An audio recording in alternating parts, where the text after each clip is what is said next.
Hey guys, doing a little work on the RZR. It's been about a season since I put all these goodies on, since the build. Done a lot of riding. We've gone to West Virginia, we've gone to Kentucky, we've gone up north in Northern Ontario, we've gone to South Carolina, we've been in North Carolina. This thing's taken a beating. But honestly, no serious failures yet. There is somewhere to talk about though. We got some parts that are doing real good and some parts that need a little bit of love. But generally speaking, this thing's holding together great. Not having too many issues, mostly just regular wear and tear maintenance items. These tires are working awesome. We're gonna go over the build. We're gonna go over the RZR. We're gonna talk about all the little issues, all the big issues. We're gonna talk about everything that's going on, the pros and cons to all these parts, what I love about them, what I'd like to see changed about them. This is gonna be a big long-term review of a lot of these components, as well as some routine service that you guys can expect to do on your machines, whether you ride them hard or whether you just take it easy. I mean, the only difference is how often that maintenance is gonna be done, but maintenance has to be done.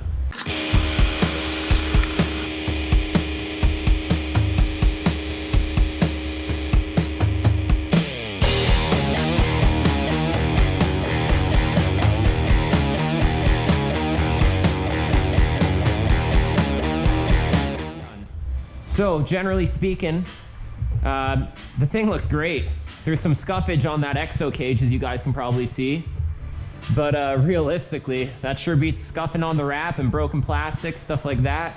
The cage has hit a bunch of trees, smashed a bunch of rocks, gone through a couple rollovers. So I mean, probably one of the best mods I've done since I got this RZR, or any RZR I've ever had, is this exo cage. This is the full protection kit from Super ATV, available for your RZR. Check them out online.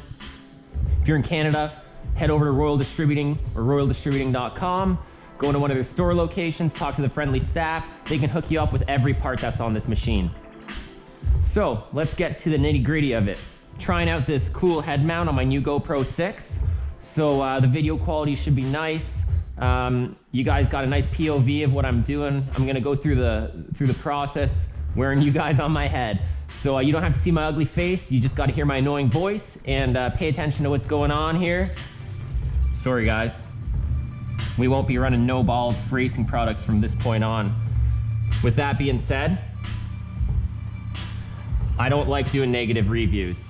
I like to avoid them by choosing the people I work with really specifically, so it can be a generally positive relationship. When I have a feeling that something's not gonna do well, I just try to avoid it from the get-go. With that being said, I don't know if I made the right call with these all balls components. I know better than to use their products. I've had terrible luck with them in the past. I haven't said much about it, but it's time to speak up. These guys' products get worse and worse every year. So, a lot of you might know, if you follow me on YouTube regularly, I'll comment, I'll respond back to a lot of your comments. I put a lot of things onto the RZR before our West Virginia trip and our Kentucky and South Carolina journey. We did about 1,000 kilometers while we were down there over about a 10-day period, which is about 700 miles or so. Yeah, that was a brand new all balls wheel bearing before I left. Got about 3,000 K out of my stock wheel bearings, never greasing them. This wheel is literally about to fall off. This is not me bitching or moaning. This is a safety concern, guys. Do not run those cheap all balls components. I got back from the trip, went out, I was gonna go out for one more ride before I did this tear down and did a bunch of maintenance. Just going to our local track, go for dunes, doing a little bit of tight trail riding, some high speed stuff, bit of track use. Let's just say I never got more than 15 minutes out of it. There's gonna be some links to the videos about what happened there, but basically this happened. Total wheel bearing failure to the point that it took out my brakes. I lost all braking because all the play in here jammed up my caliper. These calipers are brand new. Just put them on before the trip to West Virginia. Had some issues with the OEM calipers that came on it. Polaris looked after me. A little bit of a hassle, but they did end up looking after me. So that being said, everything was brand new before the trip. Can you hear that?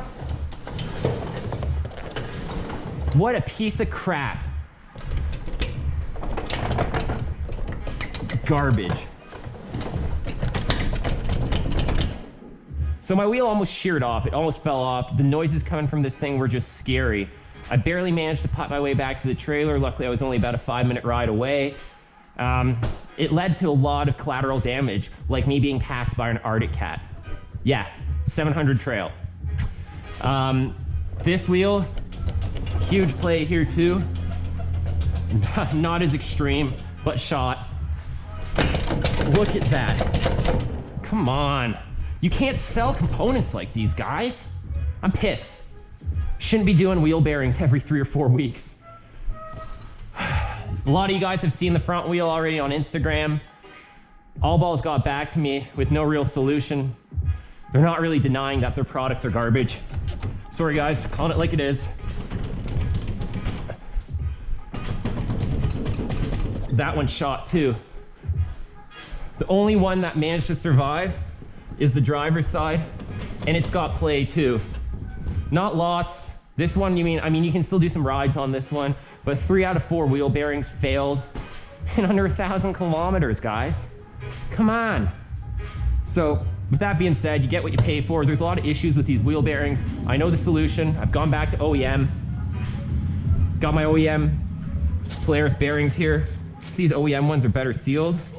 I've also tried to source out some other wheel bearings. I've tried to source out some, what was it, NSKs, I believe. And they're sold out from the beep. Sorry, gotta try not to swear. PG. They're sold out from the manufacturer. They don't even know when they're gonna be in. I guess everyone's figuring out these suck, and they're gone. They're sold out. So I'm back to OEM, and the solution's gonna be to use a wheel bearing greaser to grease these once I put them on, and regularly, every few rides. My buddy Dave, RZR Dave, you guys might know him as. He's been in a bunch of the videos from day one. He just got a wheel bearing greaser. He just did his wheel bearings recently. 32 pumps per wheel bearing before they were full. I've heard other guys online saying 20 plus, 15. So honestly, if you need 15 to 30 pumps of grease in these wheel bearings, what are you guys doing out of the manufacturers? Like, come on, fill these things up. They're off-road bearings. So frequently lubing them pushes out contaminants, keeps some fresh grease in there, keeps the water out. Supposedly some guys that have messaged me online are saying that after they started greasing these with a wheel bearing greaser, they've basically gone on to have like 4 times the bearing life. So the plan is I'm gonna slap all these together. Gonna order up a nice little wheel bearing greaser for like $50 on Amazon. That should hopefully be here by Monday or Tuesday. Before our next trip to West Virginia. This video will not be posted most likely until we get back. I'm really swamped. I'm really behind on posting a lot of the videos simply because, I mean, I'm a one-man show basically. I edit most of this. I film all the installs and stuff like that, usually by myself. Once in a while, I'll get some help. 80–90% of this channel is me and my sweat and blood, basically, just doing all this stuff for you guys. So yeah, let's get down to the nitty-gritty of it. Enough talking. So we've obviously identified this problem. Fail. All Balls, I mean, No Balls racing components get the Adrenaline Junkie stamp of disapproval.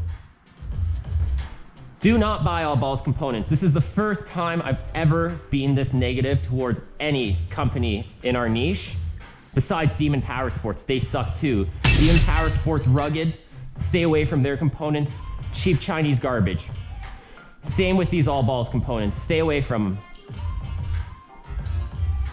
So what we're gonna do is we're gonna pull all these wheels off. We're gonna break this down even more, see where all the play is. I know for a fact that we need to address the Super ATV UHMW control arm bushings. Not a bad product, just they've taken a lot of abuse, specifically the lowers, all the impacts, high speed riding, hitting all those rocks and stuff in West Virginia, South Carolina, and up north here in Ontario. Jumping it, you know, riding it hard, those things take a beating. So I've got a new set of UHMW bushings from Super ATV. Thanks guys, great deal. I'll be slapping those back in. I got about 8 months out of the last ones and a lot of hard riding. So I mean, can't really complain too much about that, especially not when you factor in the price. These things are really affordable. Let me know what bushings you guys are running with the best results. I've had pretty decent results with these Super ATV ones, so I can't really moan too much about them. RIP belt pile. Yeah, just doing a little bit of R&D here. Thanks guys at Gates. These guys have been hooking me up with belts like they're going out of style. The Gates G-Force C12 belts, you'll hear me talk about them in a bunch of the videos. They work good everywhere, except on the track, I find. They just can't take the heat and the abuse of track use. But besides that, I think they're a cool belt, and they don't wrap around your clutches when they blow. They just blow into little smithereens like that. We got our oil change kit here. We got our OEM Polaris filter, $80 freaking for an air filter from Polaris, Canadian. That's through the US because it's actually a Donaldson filter. They manufacture in the US. They're awesome. When you're running a filter in your RZRs, don't get anything except the premium filter. The premium filters are blue. See, right here, by Donaldson. No knockoffs, no aftermarket. Get this filter. Don't get the white paper one, the cheaper ones. They're a waste of time. Plus, you gotta replace them more often. They don't flow as nice, especially when they're dirty. Go with the Donaldsons, the blue high performance filter from your dealer. Next step in the game is probably gonna be getting one of these SMB particle separators. The RZR Dave just got one and he said it's just unreal. So I'm gonna contact these guys, see if they wanna work with us and our team. And at 80 bucks a filter, I mean, from what Dave tells me, ever since he started running his, there's not a single speck of dirt in his filter. So yeah, just look at that. Check them out online, SMB filters, particle separators. From what I hear, they're the bee's knees. Everyone's running them now. Anyone racing, anyone desert riding, everyone's running that stuff. So that'll be a mod going on my RZR real soon, hopefully in the off season for next year. Realistically, putting one of these on, I go through 3 to 5 air filters a season, depending on what I'm running or what I'm riding in, what kind of conditions and what the weather is like. So if I'm getting 5 $80 filters a year, that's 400 bucks Canadian a year plus tax. That's $500 Canadian a year. I can get an SMB particle separator for not far off of that price. So in a weird way, it's almost gonna pay itself off in the long term. In a season or two, that particle separator will pay itself off. I doubt I'll even go through 1 filter a year running that. Yeah, so that being said, let's dig into this bad boy. We'll go over all the issues. Been running these Rhino 2.0 axles from Super ATV all season. They've been taking some serious abuse. I haven't had an issue with them yet. I'm hoping I didn't damage one of the rears. When this wheel bearing failed, it made some funky noises and stuff. I may have damaged the outer CV. I don't know. That's something I'm gonna be inspecting. The Super ATV heavy duty rear radius rods have been working freaking awesome. I've smashed so much stuff with them. The stock ones, they just twist like a pretzel. You hit anything with them. You'll see one of my videos where I bent it on the trail. I had to bend it back using a tree stump and a winch. I've smoked stuff with this and like to the point where like, look at this. Look at the bends in there. They're fine still. Only flaws I found with them, and I wouldn't call them flaws. I would call them something you can fix from the factory right away. Against my better judgment, I just slapped them on, didn't really take anything apart. You can see here, I got a different nut, and here I got a different nut. I lost these nuts on one of my first rides with these Super ATV components. Guys at Super ATV, if you're listening, you should probably be Loctiting these when you send them out. I took off these 2 stock nuts, slapped some blue Loctite on them, slapped on 2 nuts here with some Loctite. Haven't had an issue since. I wouldn't call that a flaw. I'd just call that something you need to look into before you run your machine. Take them off, take them apart, slap some blue Loctite on there, you'll be good to go. These puppies here, the jam nuts, same thing. They will loosen off from the vibrations if you do not Loctite them. Make sure you Loctite these components when you are assembling and adjusting all this stuff when you get it. Running the MBRP PowerTech 4 system sounds great. As far as holding up, the coating, the ceramic coating, has been like just road rashed off of the pipes up there. That's from the debris flying off the wheels. And here as well, when the mud basically hits it and cooks on, all the temperature changes from splashing through puddles when it's hot. It's busted off the coating. I mean, I've never seen a ceramic coating on any of my systems, whether they're on trucks, Jeeps, or bikes or machines like this ever will last over a season. Like, it's not a hit at MBRP. It's just the coatings cannot hold up to the conditions. Been talking to the guys at MBRP, helping them R&D this kit. They're so receptive to feedback. It's awesome. So they'll be changing the tip design for next season, making it way nicer, a little more sleek, so they don't get hit with all that debris. They're also going to be looking into sending these to us in a bare brushed kind of stainless finish rather than a coated finish. Looks good, great. I mean, they look good new, but they just don't weather well. So I've been giving them a bunch of feedback, their R&D team and their design team, so they'll be addressing those issues. Everything else with the exhaust is top notch. Love it, sounds great, works great, keeps the EGTs down. Actually, sitting over here under the Polaris box, I've got a whole new system from MBRP. It's their oval canister design.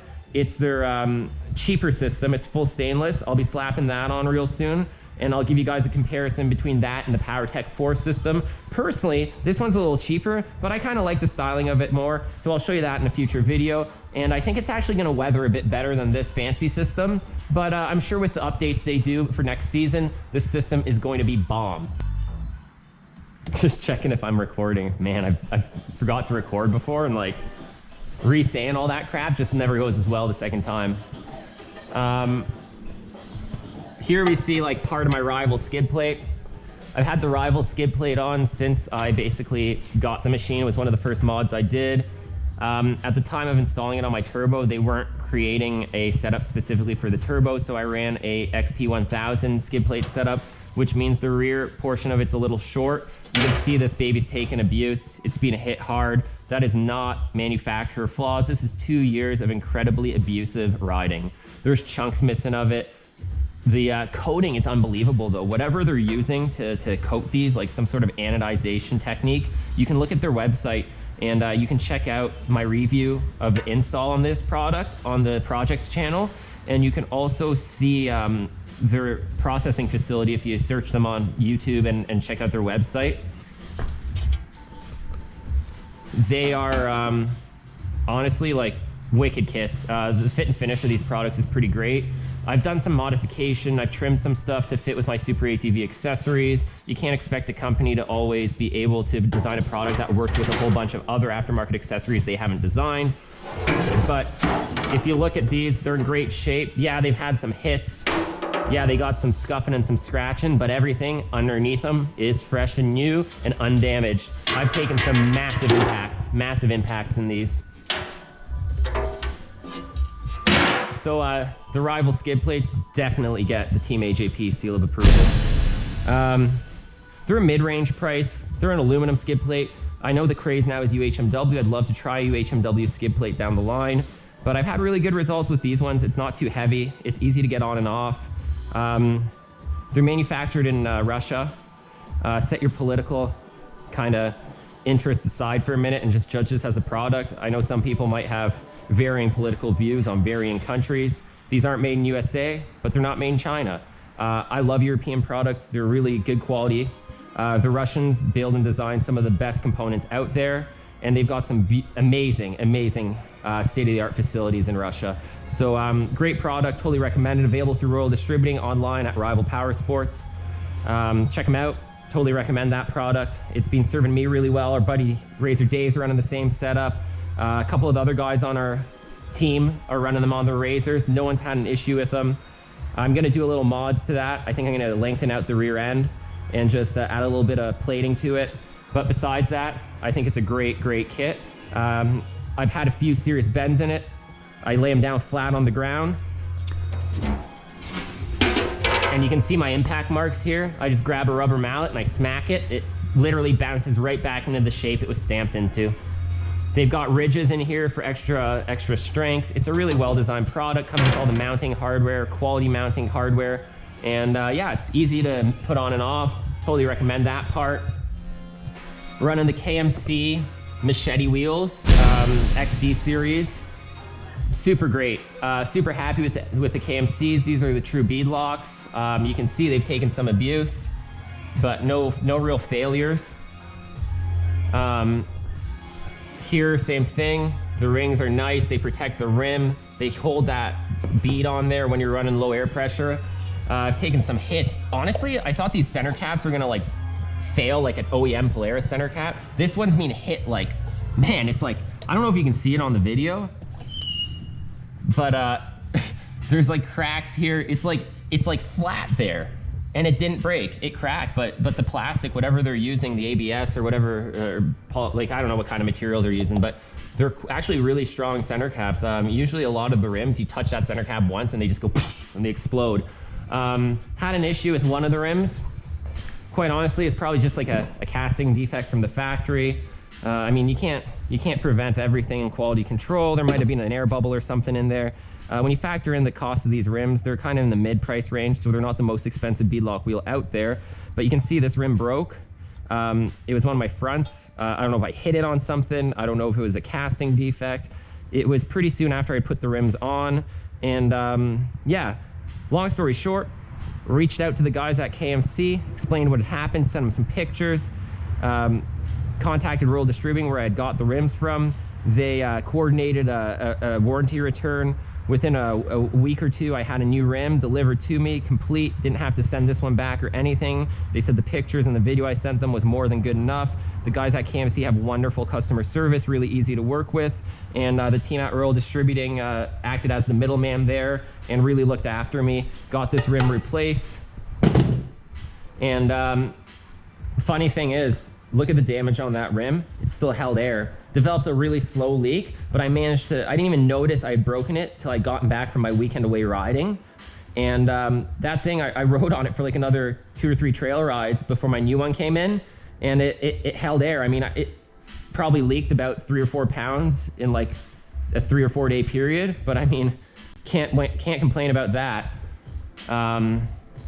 These tires, guys, these tires.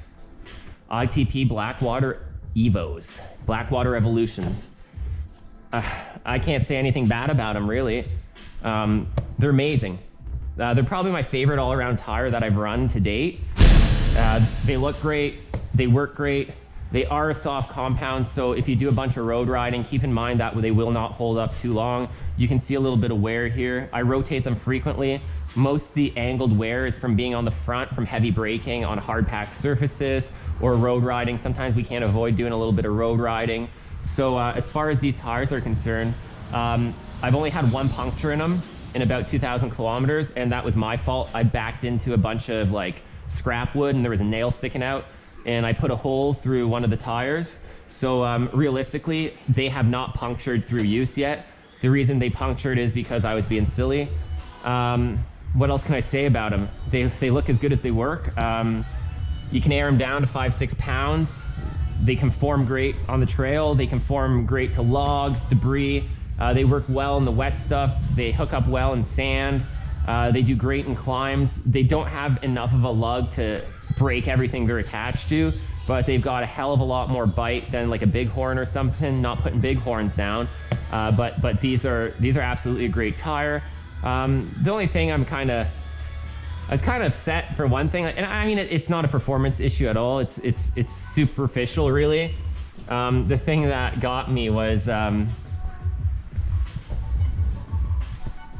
the tires here. You can see this one still got a little bit of, they have like this rubber adhesive sticker or whatever on them, and it's really nice and fancy from the showroom. When you get them new, it says Blackwater in like yellow, and it's like, it pops, it's really nice. I wish it lasted. I mean, they were peeling off and looking ugly within like 2 or 3 rides. So I know that's superficial. So if you're gonna be mounting your tires, they only have this on the one side. I suggest you mount it to the inside because it's not gonna last for long. And in the process of wearing down, they kind of look a little cheesy for a while, because like you can see this one, it's literally stuck on.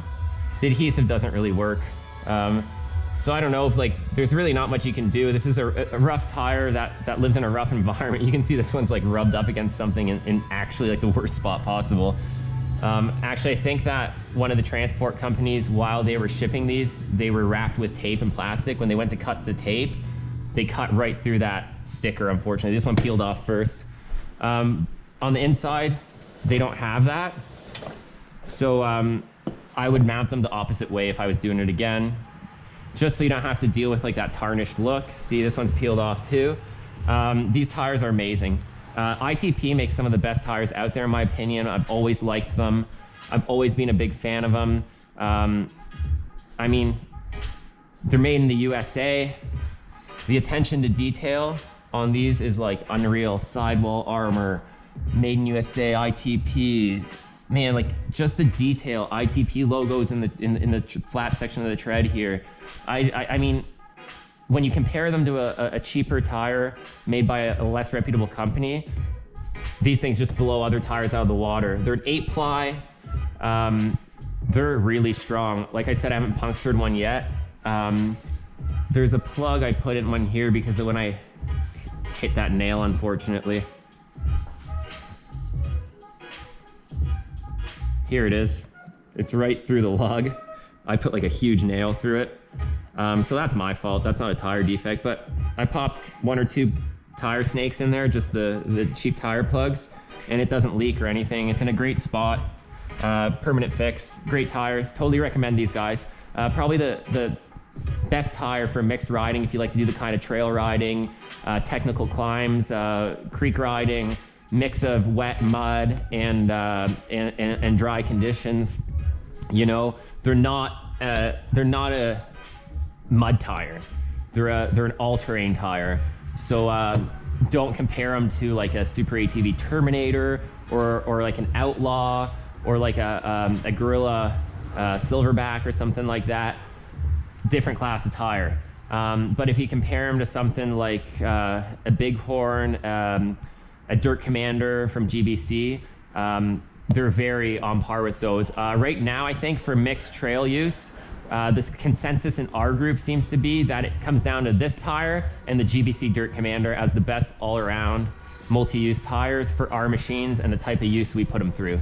So if you're looking for a set of tires, I would personally I prefer these ITP Blackwater Evolutions. I think they look cooler. I think they have a little bit more bite. They both wear pretty quick on the road, but for mixed use, I mean, it's hard to say which tire is truthfully better. It really depends on how you use it and where you use it. So you can't really go wrong with either these tires or the GBC Dirt Commanders. So you guys can make up your own minds as which tire you prefer, which one you think looks better, which one you can get a bit better deal on through your local dealer. Royal Distributing here in Canada definitely carries these rims and carry these tires. They've got pretty competitive pricing, so give them a shout. They got them in stock often, so they'll get you looked after pretty quick.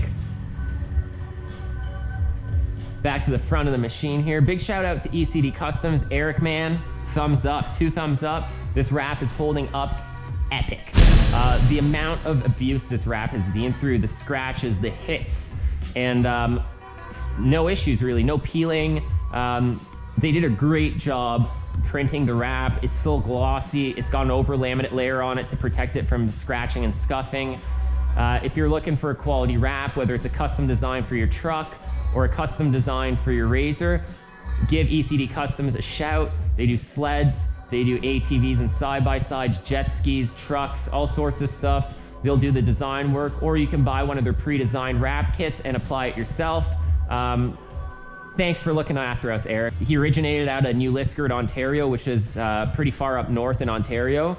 That's where he started it all, out of his shop and his house there. And he's growing the business. He's got some wicked show trucks. He does a lot of wraps for SEMA.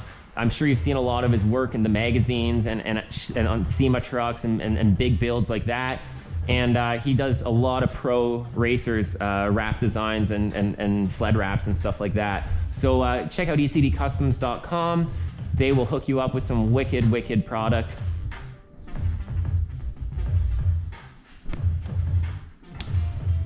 Super ATV, heavy duty, high clearance, forward facing A-arms with the uniball and stud conversion as opposed to the OEM automotive style ball joint. Awesome, love them. Haven't had a single issue with them. Same as the back. These jam nuts do need to be Loctited. If you do not Loctite them, they will loosen off. If you blue Loctite them, they will probably still eventually loosen off. The problem here is just the impacts and the vibration that this component receives on a daily basis when it's being used. Even the Loctite has trouble holding up, so just check them every once in a while. The truth is, if they loosen up, it's not a big deal. You can tighten them up when you get home, tighten them up even finger tight on the trail, and then retorque them with some Loctite when you get home. The worst thing that happens if they loosen up is you might get a touch of play in there, but nothing's gonna fall off, nothing's gonna break. But yeah, definitely recommend Loctiting these. Truthfully, guys, you should be Loctiting every component on these machines with blue Loctite, medium strength Loctite. Even the Nylocks in my spindle assemblies, every bolt is Loctited. Carrier bolts for your calipers, always Loctite those. Essentially every component on here, shock bolts, everything. When I get the machines, I take them all apart bolt by bolt and I Loctite everything. You just can't get away with not doing it. I'm also rocking the Super ATV heavy duty steering setup. The sphericals, the Heim joints or the spherical bearings, whatever you want to call them, they do develop a little bit of play. They've been holding up really well. You get a little bit of noise once in a while, but I mean, hey, they're a lot stronger than an OEM automotive ball joint. This one's got a little bit more play in it. So what I'll be doing is I'll be getting another set of these end links or the spherical bearings from Super ATV. I'm not complaining. They sell them at a really, really reasonable price, way cheaper than a lot of other places. And I feel confident using these. I feel a lot more confident with these than the OEM style ball joint design. In the OEM design, there's a plastic liner inside that when that fails, you get a lot of slop and you can get a tie rod failure, similar to the OEM style ball joints. You lose your steering, you pretty much lose your life at some situations. Jam nuts, Loctite. They will loosen up as well if you don't Loctite them. The vibrations, the stress loads going through here are crazy. These castle nuts, obviously cotter pins always, but Loctite those too. Everything, Loctite everything. I haven't developed any play yet in any of these uniball and studs. Once I pull the hubs off to go do the wheel bearings, and once we get in there to look at everything else, we'll examine those a little more closely, see if maybe we've developed a little bit of hair play or if they're still solid. I'm pretty sure that they're still gonna be nice and solid. The uniball and stud design is about 2 to 3 times stronger than the ball joints that come factory. If you ride hard, if you jump, if you need reliability, then I highly recommend the steering setup and the uniball and stud conversion on your machine. It's peace of mind and it's safety. What else we got here? Super ATV winch, been running it from the day I got the RZR basically. It's a 4,500 pound unit. You can see a bit of it there, a bit more of it there. I've had a ton of pulls on it. I've overworked it. I've definitely exceeded the duty cycle pretty much every time I've used it. With that being said, Super ATV hooks you up with a pretty good winch for a really reasonable price. I got their winch mount, everything bolted together nicely. It's an intricate install. I've got a video I'm working on that shows you step-by-step how to install that, so you can check it out on the channel. Hopefully it's up around the same time that this video is. With that being said, I'm just starting to develop some issues with the winch in the form of the solenoid up there being a little sticky. I think it's gonna be as easy as taking the solenoid apart, cleaning the contactors, and spraying a bit of lube in there and putting it back together. It's not a Super ATV issue. It's an issue with absolutely every single winch I've run so far. Usually a winch requires some work too. You should be taking the winch apart and lubricating that inside every season. The solenoid should be disassembled and cleaned as well. So I'm gonna do a video on that. If I notice that there's a little bit of corrosion, and the corrosion gets into the solenoid not because the solenoid leaks, the corrosion gets into the solenoid mostly from heat cycles. Cooling, heating, condensation, leaving your machine out overnight in damp conditions, and then the temperature changing. There's moisture buildup that happens inside because there's different types of metals in there that respond differently to temperature change and stuff like that.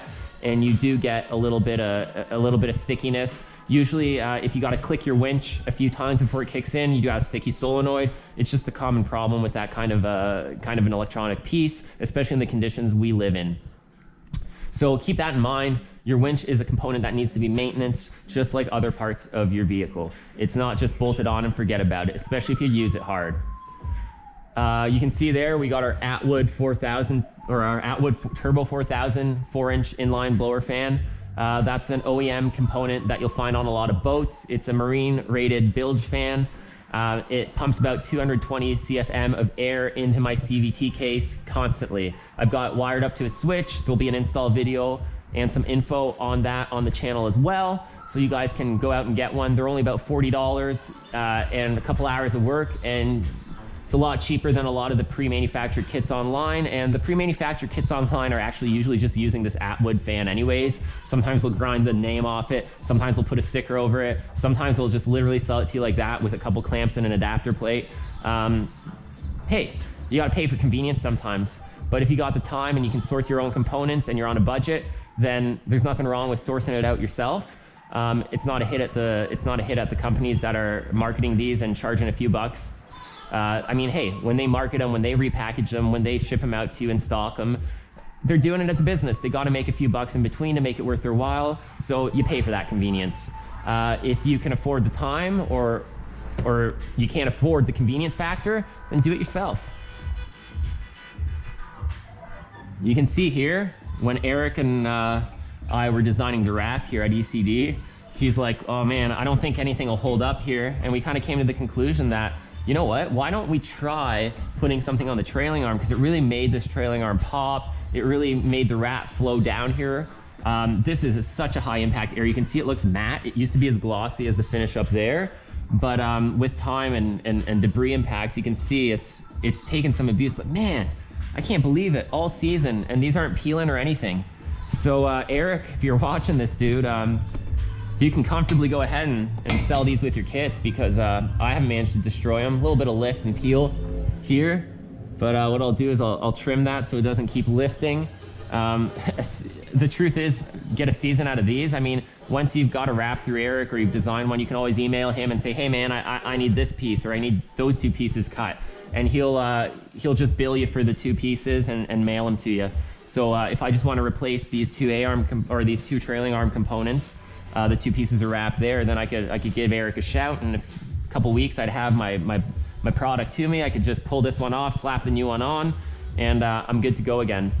Same goes with a lot of the other components. Say you hit something, say your door gets peeled off. You can reach out to him, and usually he'll work with you and hook you up with just the panels you need for a much cheaper price than having to buy like the whole wrap again. Super ATV, Rhino 2.0 axles here. Once again, kind of like some of the other stuff I'm saying, not a complaint, not an issue, superficial, just visual. I've heard through the grapevine that the Rhino 2.0 Super ATV has not hardened their axle shafts as much as they have in the past, or as much as certain other companies are doing, to give them a little bit of torsional twist and flex, so that they don't break all the components attached, or they don't snap a shaft. Instead, what they do is they absorb some of that energy, and unfortunately, because of that, the nature of that twist and the nature of powder coating being very hard and brittle, you can see that I've chipped off a bunch of this paint. That happened pretty soon after I got these, which also led the stickers to peel. And the truth is, I'm just gonna touch these up with a little bit of gray paint or something like that. And it doesn't affect the performance of the axle. It's simply a visible thing. But yeah, the powder coat has peeled, but I mean, we are using these hard. It could have hit a rock, it could have chipped it.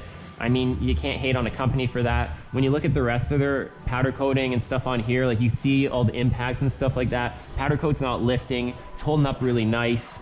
For the price you pay for these components, a lot of these components, the aftermarket HD components through Super ATV, actually cost less than the OEM replacement components. So you're getting this whole set of radius rods for less than you would pay for an OEM set of radius rods, and these things are like 3 or 4 times stronger.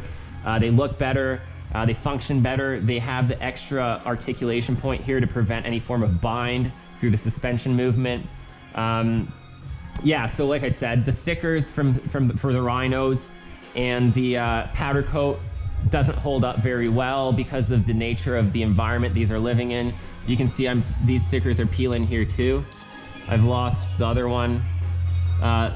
With the front axles not going through the same amount of abuse and not being engaged most of the time, I'm only in 4-wheel drive when I need it.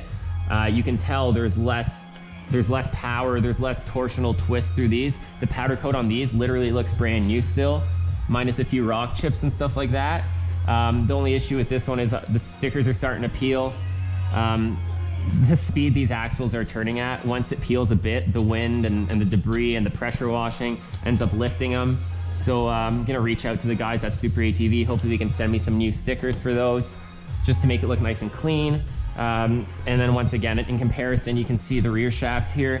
Especially this one does have a bit of powder coat peel, but the amount of power and the amount of torque and abuse that goes through these rear axles is probably like 80% more than the front, because I'm always using the rear wheels, or the rear axles are always engaged and locked, whereas the fronts, I only engage them with a 4x4 switch when I need to use that. So that's why you'll see a lot more stress going through the rears, and you'll see a lot more damage and stuff like that there too. Plus, when the front ends and the front tires, especially in four-wheel drive, are kicking up debris, it goes underneath the RZR, it hits all this. You can see the rock rash. You can see the rock rash here and here.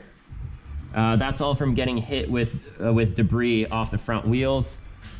Same here on the axle. A lot of those chips are from the debris getting shot out from the front wheels, which is why that powder coat is chipping on all this stuff here. Honestly, you cannot prevent that. If it's painted, it's gonna chip. Yeah, so that covers most of the key components that I installed in the original build we did. This season, we're gonna strip this machine down again in the winter time. We're gonna refresh everything, re-powder coat everything, change up the color scheme, change up the wrap, maybe do some clutching, maybe do that particle separator I was talking about from SMB. I'm really wanting to do, I wanna do a spring upgrade and revalve the suspension. I think I might be going with a shock therapy kit. Supposedly that one's the bee's knees, it's the best. New helper springs, new main springs. The helper springs and the springs on the Polaris RZRs in general, whether it was 1000 or 900, were always flawed. They were never the best springs.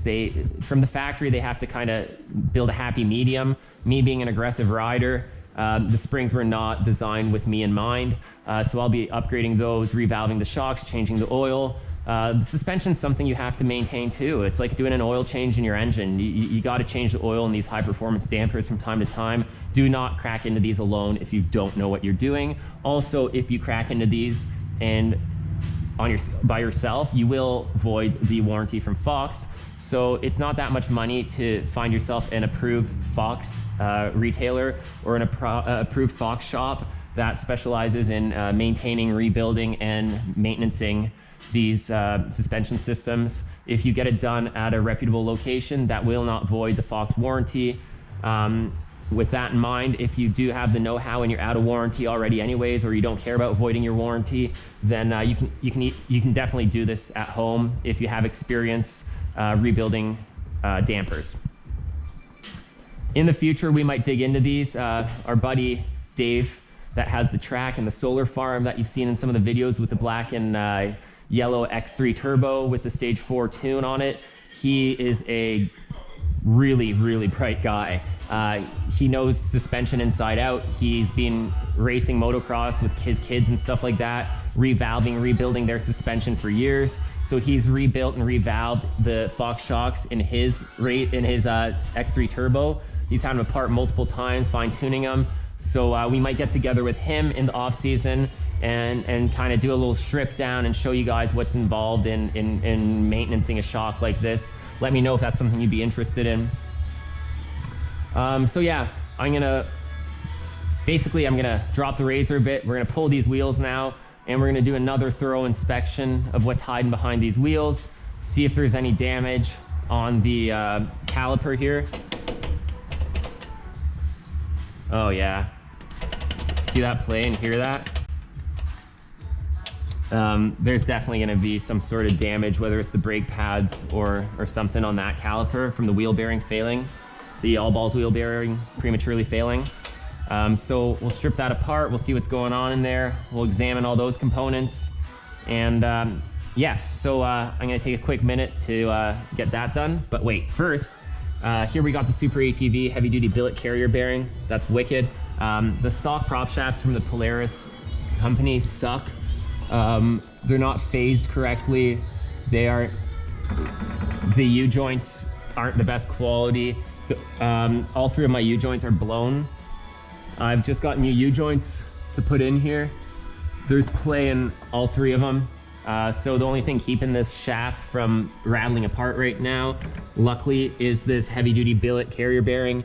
The stock carrier bearings are engulfed in they're surrounded by like a layer of rubber. They're very soft. They create a lot of drive and vibration and stuff like that. So I totally recommend running a Super ATV billet aluminum hanger bearing in your setup. Or if you want to run something like Sandcraft makes a setup as well, that's very similar. And the best option is probably getting rid of this stock prop shaft completely, this two-piece shaft with the 3 U-joints, and upgrading it to a better drive shaft. I will be upgrading to a carbon fiber drive shaft or a carbon fiber prop shaft from RCV Performance, and that will eliminate the need for a carrier bearing completely, and it will give me a stronger, lighter shaft design. They get rid of the flawed U-joints and they replace them with CV type joints, which basically give you flawless performance. They're completely rebuildable, but I don't think you'll ever need to do that for a long time. I talked to the guys at Busted Knuckle. They did King of the Hammers. They do a bunch of rock racing, hill climb, stuff like that. Ever since they put their RCV shaft in, they haven't had to touch it. Their driveline vibrations are gone. It runs quieter, it's lighter, it's stronger. So we're gonna do an install of that once the shaft comes in. They're built to order. They're not cheap, but you get what you pay for. RCV makes the best driveline components in the industry. So we will definitely be running their drive shaft, AKA their prop shaft, going from the rear of the tranny here to the front diff. And yeah, check them out at rcvperformance.com. They've got some beautiful products, all machined in-house in the States, out of the best components and materials available. They've also got some of the strongest axles on the market, probably the strongest axles on the market. That's not a hit at you guys at Super ATV. Rhino 2.0s are just an axle in a completely different demographic or a different price point. These axles are in the $200 a piece range, where the RCV axles are in the $750 to $1,000 a piece range. So you're basically getting 4 axles from Super ATV for the cost of 1 to 1.5 from RCV. But the RCV axles, you can get all the replacement components from them. You can get everything you need to rebuild them yourself. They're performance race-inspired parts. These are more a prosumer part, so it's not an argument of, whoa, Rhinos are better or RCV's way better. You can't compare it. It's apples to oranges here, guys. It's like taking these Super ATV A-arms that you pick up for a deal with everything included and comparing them to a $3,000 set of chromoly arms from like a small shop. They're both good, depending on what you want to use them for, what your budget is, what your intentions are. I mean, realistically, you got to compare apples to apples. So these Rhino 2.0 axles, in comparison to other HD axles in the price range, are some of the better ones you can get. I totally recommend them. A bunch of guys run them. They have an 18-month warranty, I believe, which is the best in the industry right now. The truth is, you're going to have a hard time breaking these. They will probably break what they are attached to. That being the front diff, which has always been a weak link in these machines. Luckily, the Turbo S diffs have been improved. But when I pull everything apart to do the RCV prop shaft, I might split the diff and see what's going on inside there, make sure it's healthy, make sure everything's okay. Might upgrade some components in the front diff.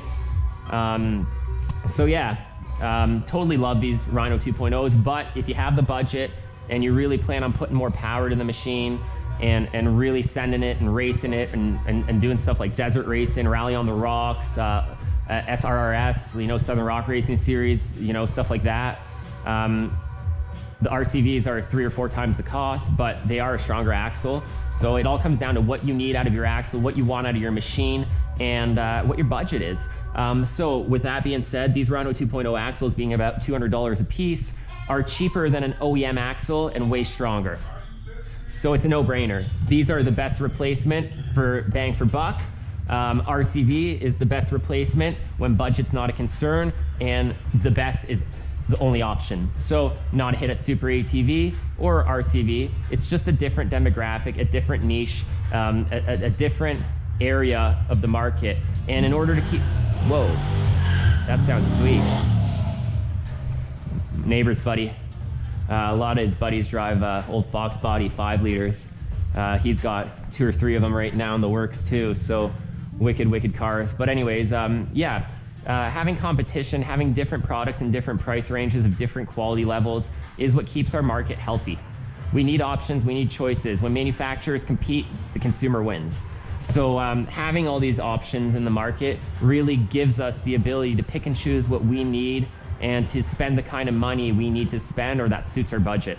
So yeah, anyways, enough chat. Sorry it's been long. A lot of you guys want to know in-depth results. You know, it's a lot of money you spend a lot of money on these aftermarket components and parts. So it's really important to get parts that work for you and parts that are worth your hard-earned dollars. You know, we spend the money really easily, but it's really hard to make. Depending on what your job is, that impacts your budget. So you know, if you got a wife and kids at home and a mortgage to pay, then sometimes $200 on an axle is still a heck of a lot. When you're making good money and you don't have those other expenses, then maybe you can afford to spend $1,000 on an axle. That's all up to you, but that doesn't make one product better than the other. It just means you have to research and educate yourself on what you need, and what I'm trying to provide you guys with is unbiased feedback on all these products I've been using. When I say a product is not the best, then I'm not saying that. I'm not necessarily hating or being personally, like, I don't have a personal vendetta against any of these companies. None of these companies are paying me to run their products or anything like that. Some of them support me a little more than others. Some of them cut us a deal, stuff like that, full disclosure. Once in a while, they'll send us some parts for free and just get some R&D out of us. It's an exchange of services. It's not them just sending us free parts. It's an exchange of services in the sense that they're gonna send us a component, and what they want in exchange is some marketing material, some pictures, and some solid written reviews emailed back to them saying what we've had issues with, how the fit and finish is, how the install went, how the parts are holding up, what issues we've identified, what we really like, and that's how that works. So when someone sends us a part, it's an exchange of services. I provide them with an in-depth short-term, mid-term, and long-term review on what I found worked and what I found was flawed. So unfortunately, sometimes certain parts do better, certain parts do worse. The key here is whether those companies, when they hear the feedback, whether they're open to applying whether they're open to applying the constructive feedback they get and how quickly they apply it to improve their products for future production or for future models. So I'm happy to say that most of the companies we're working with here, Super ATV, MBRP, Rival, all those companies, when we send them feedback, they're really open to it. They're really thankful, and they implement it pretty quickly usually. MBRP, for example, as soon as we gave them some feedback on some issues we were having, or not even issues, but just some concerns, they get back to us, they contact their design team, and they implement those changes ASAP. Same goes with Super ATV. You'll see they revise a lot of products from production run to production run just to work out bugs, and sometimes you cannot work out bugs on the computer or you know, on a pen and pad of paper. You got to use them, you got to sell them, you got to get multiple people using them in multiple ways, and then you have to take that info that they give you, you have to analyze it and apply it to your products to further improve them. So thanks for watching, guys. I hope this long-term review of all these components has been helpful to you. I hope you guys are out on the trail having fun, beating on your machines. And I hope that you can take this information and apply it to your future purchases so that you make educated decisions and spend your money wisely on products that are going to suit your needs and do what you need them to do. So yeah, thumbs up, guys. Thanks for watching. Make sure you check out the other videos. Leave us a comment what you want to see next. Yeah. Always appreciate the feedback, always appreciate the comments. I try to get back to everyone. I read all the comments. Sometimes it takes me a while to get back to them. I'm a little behind on Facebook and Instagram, stuff like that. I focus mostly on YouTube and YouTube comments. So if you really want to get a hold of me, try me on YouTube. Secondary to YouTube, I'm probably most active on Instagram. I suck at Facebook, but I'm working on improving it. We got swag coming your way. We got all sorts of cool videos, new content on both channels, Adrenaline Junkie Prod and Adrenaline Junkie Project. Subscribe, check us out, share our videos with your friends, and get out there and ride, guys. Have fun, and don't be scared to wrench on your own machines. If you have any problems, any questions, send me a detailed question, and I'll try to get back to you with my answer or my recommendation on what I think you guys should do. Thanks so much for the support. See you in the next video.